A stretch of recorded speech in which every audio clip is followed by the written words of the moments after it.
Hello, and welcome to this week's edition of Intro to Tech. And this week we're doing Microsoft Excel. I'd like to introduce myself. My name is Yvonne James. I'm a digital teaching and learning coach with Winston-Salem Forsyth County Schools. And I'm going to stay on this slide and linger a little bit, not because I really want you to know my name is Yvonne, and it's spelled all strangely, Y-U apostrophe like that.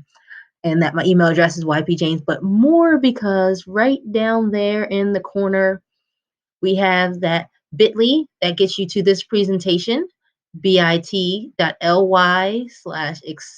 presentation May. And the reason why I need you to really, while I'm talking, open a new tab, type in that bit.ly, is because that is where you are going to download our sample data for our Excel that we're going to be working on today. So I'm trying to give everybody a little bit of time. And again, I'm going to move on in just a moment. And if you didn't get that bit.ly, bit.ly/Excel presentation May just yet, then hit the pause button and then go ahead and get that typed in. And I'm going to keep going. So in this session, we are going to be doing a lot of things that are very similar to what we did last week with Google Sheets, because Google Sheets and Microsoft Excel are very similar. They are definitely not the same, but they are very similar. So we are going to be adding rows and columns and filling, and we're going to work on some formulas and freezing. It says rows and columns, but we're actually just going to freeze that top header.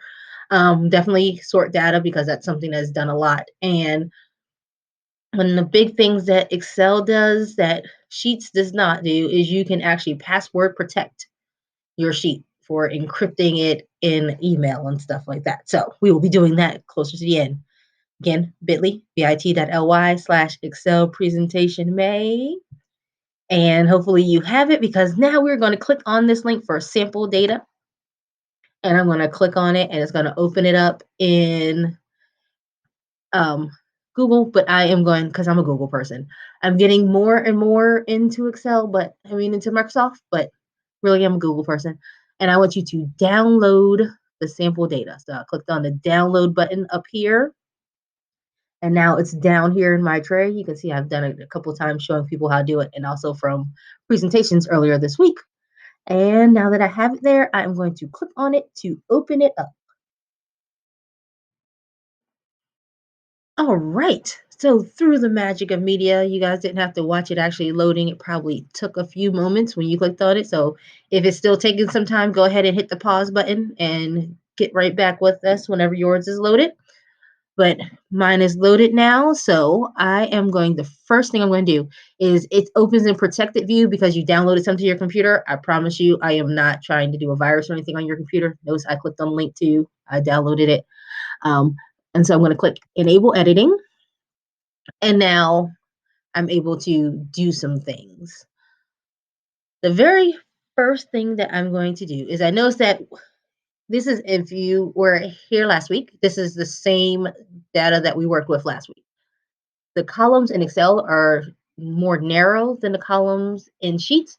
So I noticed that a couple of things are like off. So if you put your cursor right between A and B, so notice like right now I moved it over here and it's a plus, and it's like white with a black outline. And then I move it here and it becomes a kind of like a plus, but it looks like the arrows are pointing out.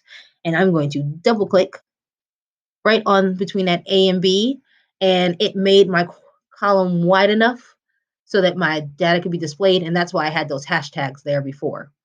If you didn't see that, I'm going to do it again, but I'm going to click the undo button, which you always need to know where the undo button is. So when things mess up, hit undo. So click on the undo button right up here. So I go back and I'm going to keep moving my cursor till I have those arrows that are pointing out. And then I double click. And now it is wide enough for the data to be displayed. I'm going to go through and check on some of my other columns because I know, like, And notice right there, with I did it, double click between C and D, and it didn't do it. And I'm not sure why, but I can clearly see that Andrews is kind of squished in there. So instead, since it didn't do it on its own by automatically, I'm going to click and hold and then drag it out a little bit. And there, oh, nope, Thompson is still needs to be a little bit wider. So I'm going to squish it out for that one. And also unit cost, I notice is a little narrow. So I'm going to drag that one out a little bit. So now my columns are all the right size for my data that I have displayed. I'm going to pause and give you a moment to resize your columns.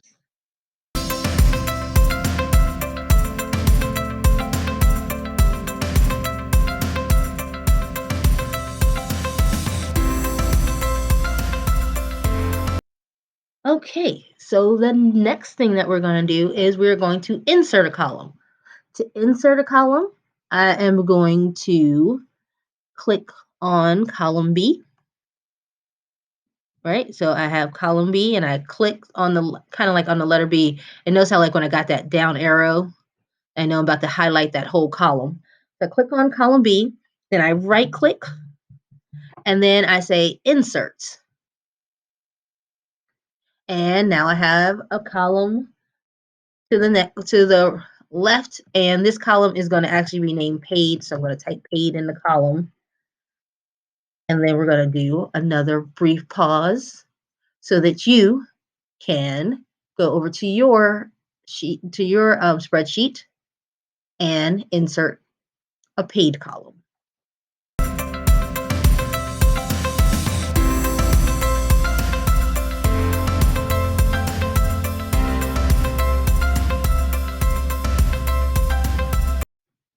Okay, so the next thing we're going to do is kind of tricky, and I'm only showing you because I showed you last week how to do checkboxes in Sheets. So I want to show you that there is a way to do checkboxes in Excel.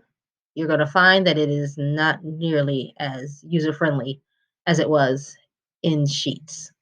So here we go. How to do checkboxes.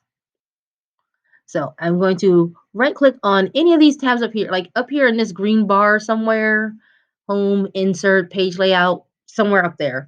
Right click and I get this menu to customize ribbon. And we have this first general column and we're on the customized ribbon, right? Then you have this, but I want to be in this third column over here. And we're looking for the developer tab. Mine is already checked. So I'm going to uncheck it, show you what yours probably looks like if you haven't done it before, but I'm going to check it and then say okay. Once you check it, you don't have to ever check it again. That's why mine was already checked. But we're going to check the developer tab.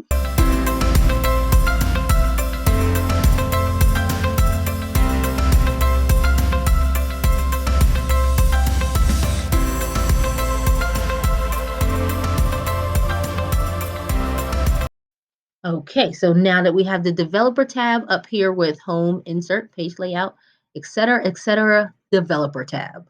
So we're going to click on developer, and then we're going to click on insert, and the one that looks like a checkbox. And I'm going to go way over here, and it's because it kind of like just gets stuck somewhere in the way. So I'm putting it over here in column P, so it gets stuck out of the way, and I'm going to click over there, and it says checkbox 1. Now I'm going to move my mouse. Do you see how like, okay, have the plus, have the move around, and then I have my cursor. So when I get the cursor, I'm going to right click on the word check, and I'm going to do format control. And it popped up over here. I'm going to where it says cell link, because the thing is, if I were to check in this box, I'm going to do it right now. If I check in the box, it checks on, checks off, but it really actually is doing nothing in my paid column where I want it to be doing something, right? So that is why I right click on it and do format control, hit which cell do I want that checkbox to be linked to? And I'm going to say I want it linked to this paid. So B2, I'm going to click in it. I got my dancing ants. Yes, that's the right one. Hit the enter key. And then I say, okay. And now whenever I check and uncheck, so check is true, unchecked is false. So did they pay? Yes, true. Did they not pay? So it's false. And that is how you do a checkbox. Notice there is not, like, we're not being able to like fill this all down. Because if I fill it all down, it is all still relating to the same, like, where's the other? No, South Sea. That didn't work right. So you can't do a fill. You are going to have to go back and do a checkbox for each one, which we are not going to do right now. I just want to show you that checkboxes are possible, but not really practical when you're talking about intro to Excel, but it's there. If you would like to, you can pause here and continue to work on your checkbox, or you can be like, yeah, Yvonne, that's too much work. Keep it moving. What's next? And what's next is very practical. It is formatting the header row. So we're going to format our header, the row that we have up here. The first thing we're going to do is notice that like rep, and actually if I move this out and made region even longer, you would see that region is not actually centered, right? So region, rep, and item are not centered, but their words are centered. So we want to get that together. So I'm going to click on the home tab, and then I have center. And when I click off of it, because it's covering it up a bit, you can see that now those are centered. The next thing I like to do is make that header stand out a bit from the rest of my data. So I am going to highlight the entire header like that. Use home again. And I'm going to click on the bucket to fill color. And you can choose whatever color you like. I like a little light blue kind of color. And so now my header is light blue. Okay. Going to give you a moment to format your header.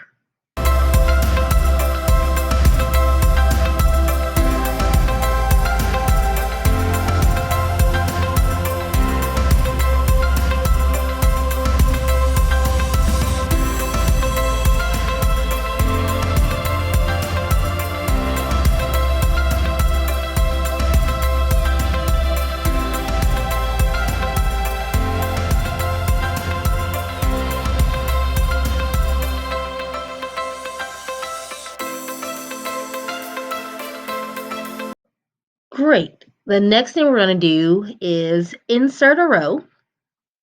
And actually, before we do that, let's do a little bonus tip. Bonus. I don't know if you noticed that while I was working, like when I click on home, it shows up.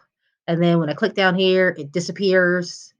And if you like it to do that, or if you don't want it to do that, that is, again, when you right click on any of these words up here, just like we did to get the customize ribbon, I right click and it has collapse ribbon. So if I uncheck collapse ribbon, that ribbon will show up. And so now that's just always there. So as I click and go back and forth, bar is always there. I'm going to leave it here now for the second half. It was not there for the first half. Whichever way you like to do it, have at it. So let's add that row. We're going to click on row 6 because we forgot to add some data there on March 1st. So I click on row 6, then I right click and say insert. And that is going to give me a new row where I can type in all of the information that I forgot, which was March 1st, the East, it was Jones, he had pencils. There were 45 at $4.99. So I am going to now pause and give you time to insert March 1st, that row 6 for March 1st, and type all of that data.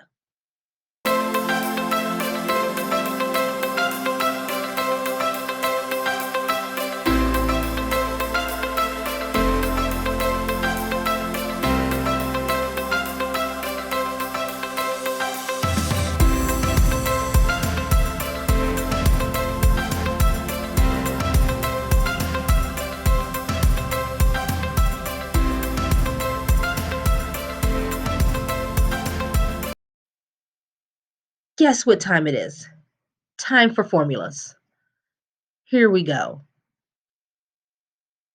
It says Jones sold 95 pencils for $1.99. How much revenue did that bring into our company? Let's see.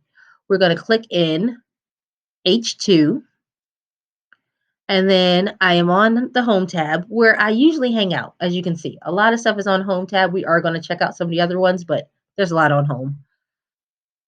And I'm going to click auto sum and enter. And auto sum did exactly what we would expect auto sum to do.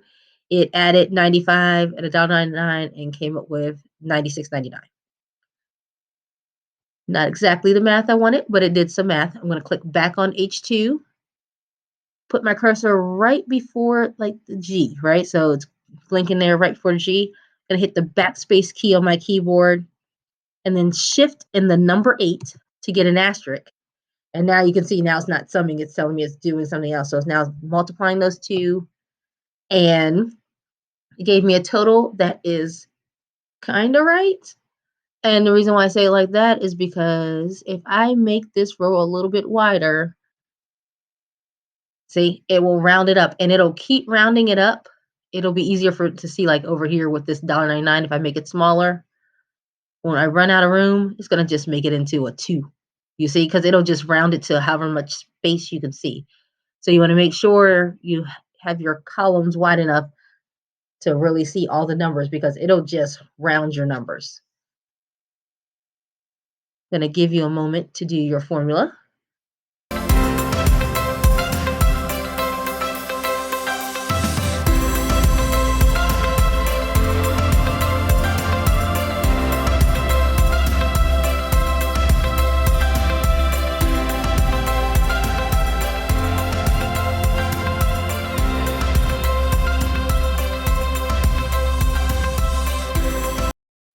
Great.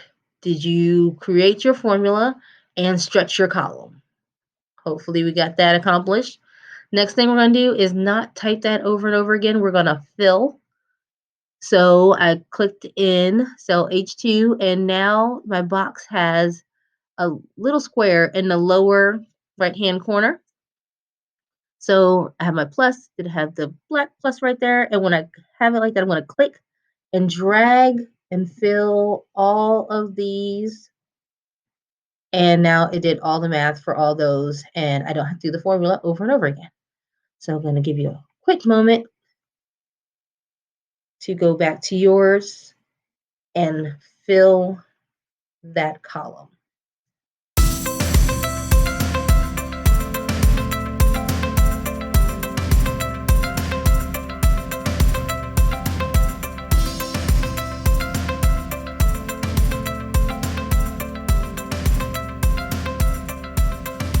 Welcome back.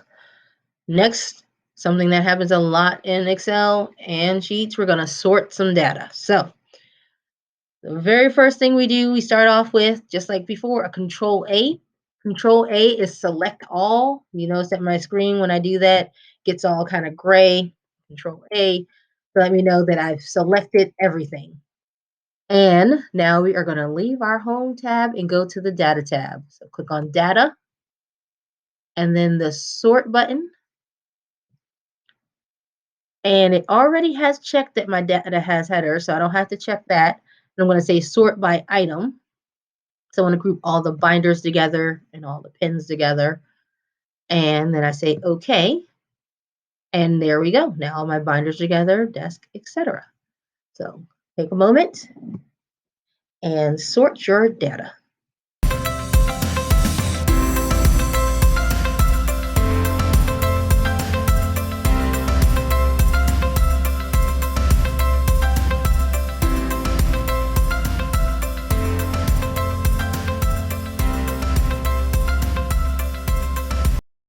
The next part is easy breezy, lemon squeezy. We are going to just type all the different types that we have. So we have binders and desk, pens, pin sets, and pencils. So we're going to give you a quick moment for you to type all that out.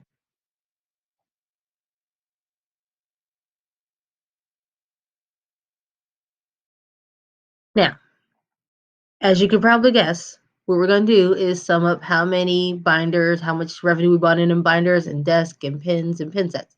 The problem's going to be that you see my header that's on the screen right now?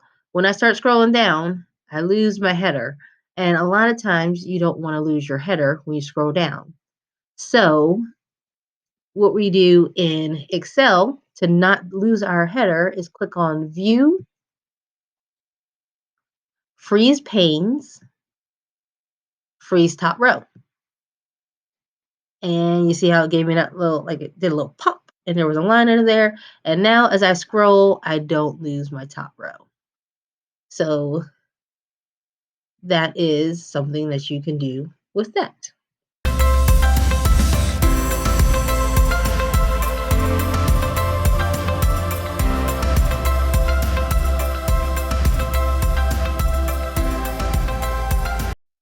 More formulas.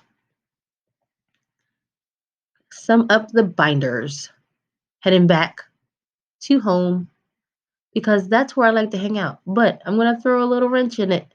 You can also go to the formulas tab because on the formulas tab, they also have auto sum. It's the same exact button. It just depends on where you want to find it. So I'm going to click on auto sum and it said, do you want me to add this? And I'm going to be like, kinda. So I'm going to click right there and drag all the way down to the last binder there on H16. And then I hit the enter key and I have summed up all the binders. Now, if you want to watch me do all the rest, you can, or you can pause. You can actually, let's keep listening to the sound of my voice and go and head over to your sheet and do the sum for the desk, the pens, the pen set, and the pencil.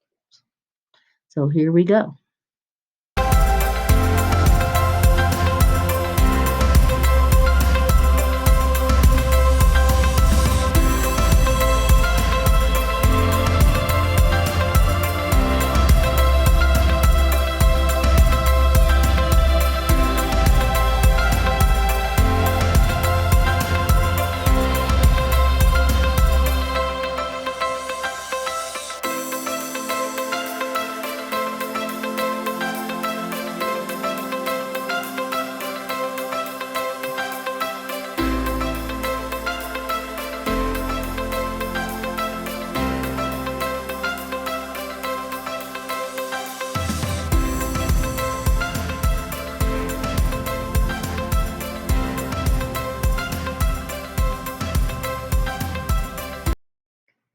All right, I'm all done.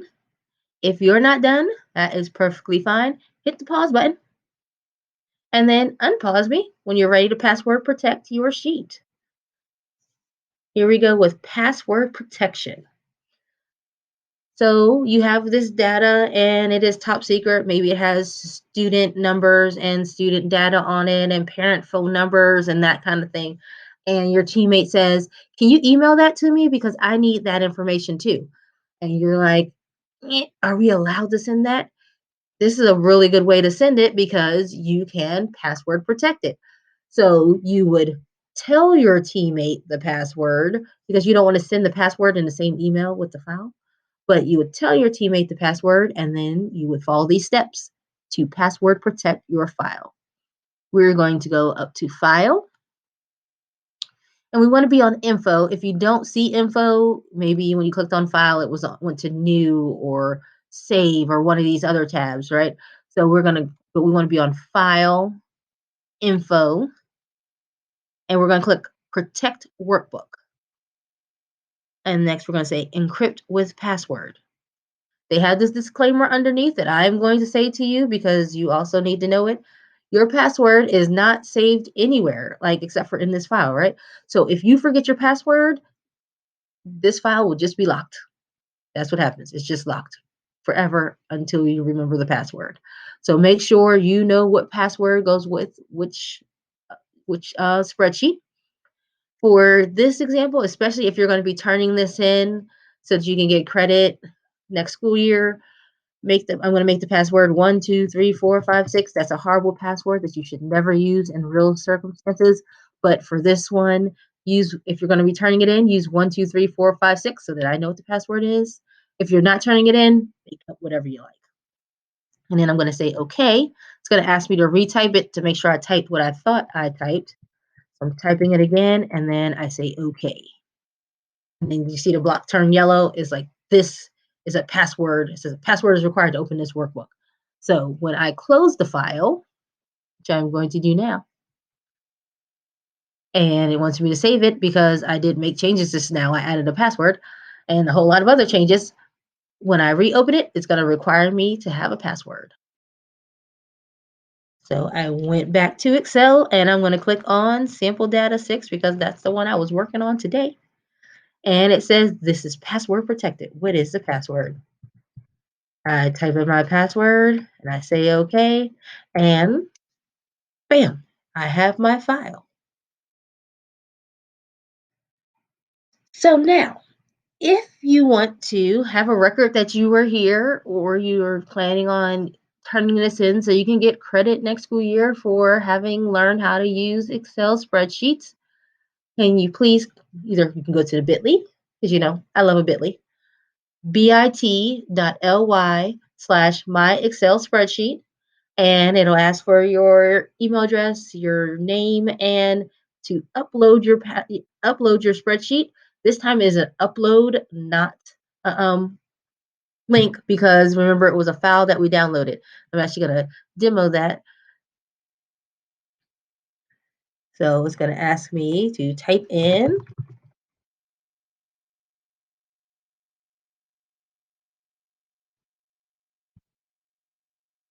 and then it goes upload a file.